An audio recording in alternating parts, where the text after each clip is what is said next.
¿Qué tal, queridos amigos? Les habla Julio Toro con una nueva reflexión de la palabra de Dios. La palabra de Dios es un tesoro extraordinario. Contiene el corazón, la mente de Dios para todas las generaciones. Bienaventurada la nación, dice la palabra, cuyo Dios es el Señor. Permítame leerte en el libro de Malaquías, capítulo 3, versículo 1 al versículo 3. He aquí yo envío mi mensajero, el cual preparará el camino delante de mí, y vendrá súbitamente a su templo, el Señor a quien vosotros buscáis. Versículo 2. ¿Y quién podrá soportar el tiempo de su venida? ¿O quién podrá estar en pie cuando Él se manifieste? Porque Él es como fuego purificador y como jabón de lavadores, y se sentará para afinar y limpiar la plata, porque limpiará a los hijos de Leví, los afinará como a oro y a plata, y traerán a Jehová ofrendas de justicia. Permítame, te leo el mismo texto en la Nueva Traducción Viviente. Pero ¿quién será capaz de soportar su venida? ¿Quién podrá mantenerse de pie y estar cara a cara cuando Él se manifieste?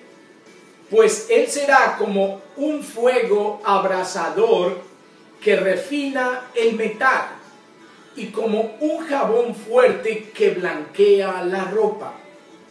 Se sentará como un refinador de plata y quemará la escoria. Purificará a los levitas, refinándolos como el oro y la plata, para que vuelvan a ofrecer sacrificios aceptables al Señor. Es algo maravilloso esta declaración. Hoy voy a compartirte un tema el cual nos invita a reflexionar: los pecados del templo, los pecados de la casa de Dios. Vamos a mirar seguidamente en el Evangelio de Juan, capítulo 1, capítulo 2, versículo 13. Estaba cerca la Pascua de los judíos, y subió Jesús a Jerusalén, y halló en el templo a los que vendían bueyes y ovejas, palomas y a los cambistas allí sentados. Y haciendo un azote de cuerdas, echó fuera del templo a todos. Versículo 16. Y dijo a los que vendían palomas: quitad de aquí esto, y no hagáis de la casa de mi Padre una casa de mercado. Versículo 17. Entonces los discípulos se acordaron que está escrito: el celo de tu casa me consume. Y seguidamente en Lucas capítulo 19, versículo 45, al final de su ministerio, 3 años después de esta primera purificación, Jesús vuelve de nuevo a purificar su templo. Lucas 19, 45. Y entrando en el templo, comenzó a echar fuera a todos los que vendían y compraban en él, diciendo: está escrito, mi casa es casa de oración, mas vosotros la habéis hecho una cueva de ladrones. Te he leído 3 textos de la Biblia que nos muestran la obra de nuestro Señor Jesucristo con relación a su casa. Cuando hoy observamos el templo de Dios está siendo profundamente profanado, estos 3 textos nos muestran que a través de las etapas los hombres contaminan la casa de Dios. Y es muy importante entender la mente del Señor. En la primera experiencia, Jesús está comenzando su ministerio. Es su primera manifestación pública. Y el contexto es la fiesta de la Pascua. La fiesta de la Pascua que recordaba a los judíos el gran sacrificio de expiación hecho por toda la nación, que tendría que crear en ellos una reflexión de humillación, de quebranto, de gratitud, de armonía con el plan y propósito de Dios. Pero la palabra de Dios hace referencia que al entrar Jesús en el templo, vio a los que comercializaban en él y ardió en celo profundo al ver su casa, su templo, contaminado y pervertido. La casa de Dios en aquella ocasión se había vuelto un lugar de comercio, de comercialización. La fe del pueblo judío estaba contaminada por el liderazgo religioso.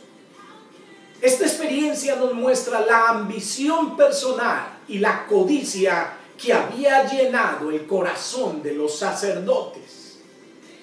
Jesús, con visión divina, como aquel que tiene ojos, como llamas de fuego, aquel que lo puede penetrar todo, vio este espectáculo público, esta manipulación religiosa, esta perversión del carácter del templo y de la persona del templo, que es nuestro Señor Jesucristo y Rey.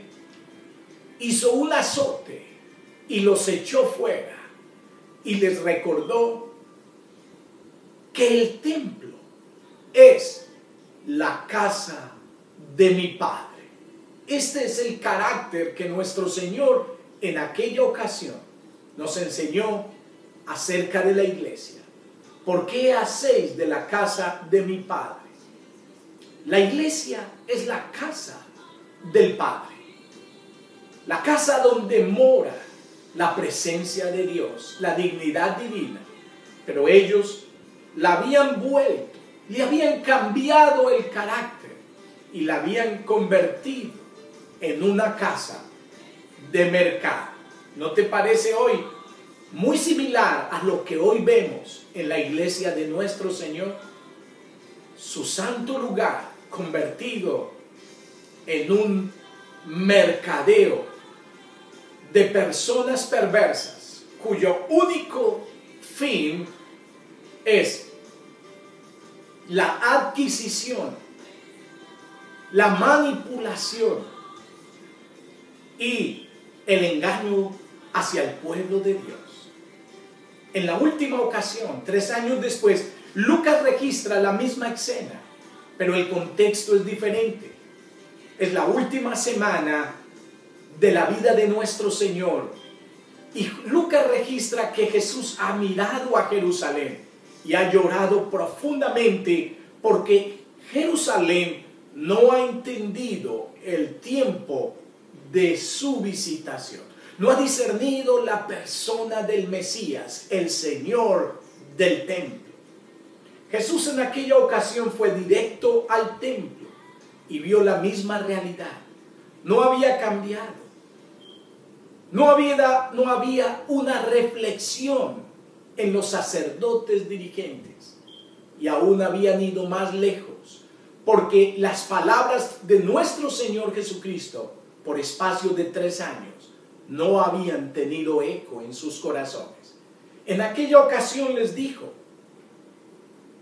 ¿por qué habéis convertido mi casa, que será llamada casa de oración?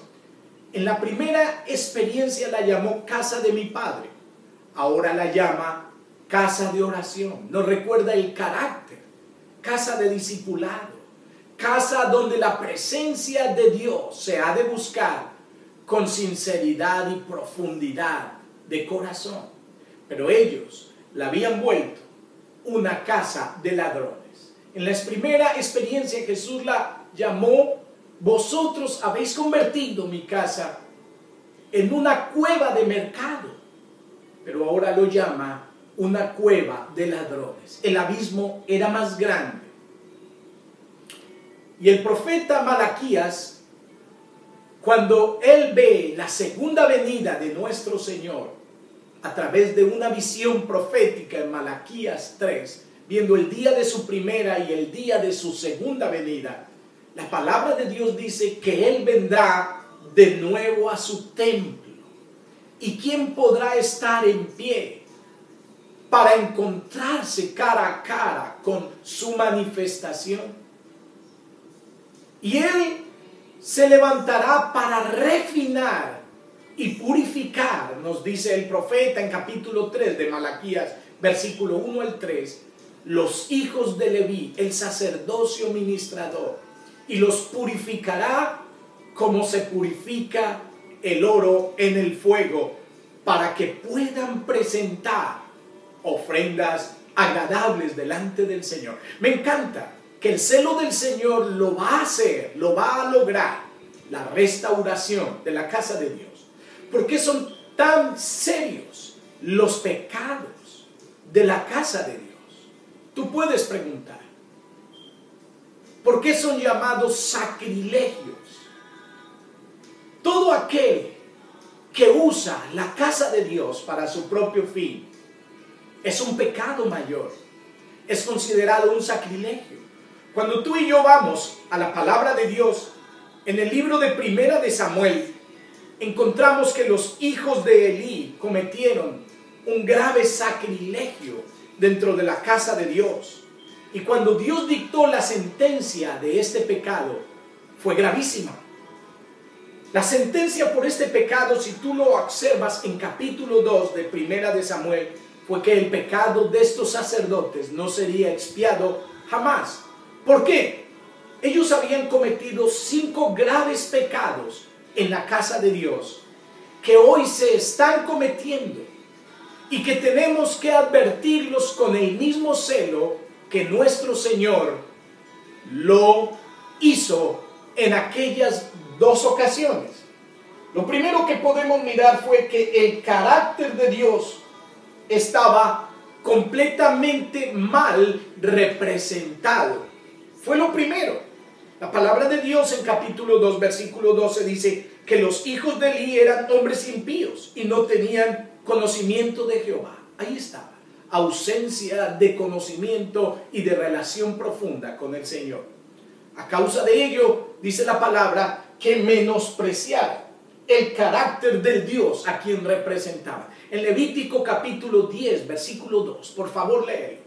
Dios había dicho, en los que se acercan a mí, me santificaré, y en presencia del pueblo a quienes ellos ministran, seré glorificado. El carácter de un ministro es representar a su Dios frente a un pueblo. Ese es el primer lugar. Pero lo segundo, ellos pervirtieron el carácter de las ofrendas. Si tú sigues leyendo, dice que estos hombres debían quemar la ofrenda de holocausto. En la ofrenda de holocausto la grosura se quemaba para Dios. Significaba lo mejor de lo mejor. La fuerza, la grandeza, la gloria del corazón de un adorador le pertenece a Dios. Pero ellos lo arrebataban. Ellos pervertían el culto y la devoción. El tercer pecado tiene que ver con el carácter de los adoradores. Si siguen mirando, dice la palabra que estos hombres dormían con las mujeres que llegaban a velar en la casa de Dios. Pervirtieron el carácter del Dios a quien honraban y representaban. El carácter de las ofrendas, el carácter del culto, porque dice que esos hombres hacían pecar al pueblo en el versículo 24. Cuarto, el carácter de las mujeres que venían a velar, dormían con ellas. Y el carácter de la autoridad, no oyeron la voz de su padre. 5 gravísimos pecados que hoy se están observando dentro de la iglesia de nuestro Señor Jesucristo y que tenemos que clamar para que nuestro Dios, que ha dicho que vendrá y que purificará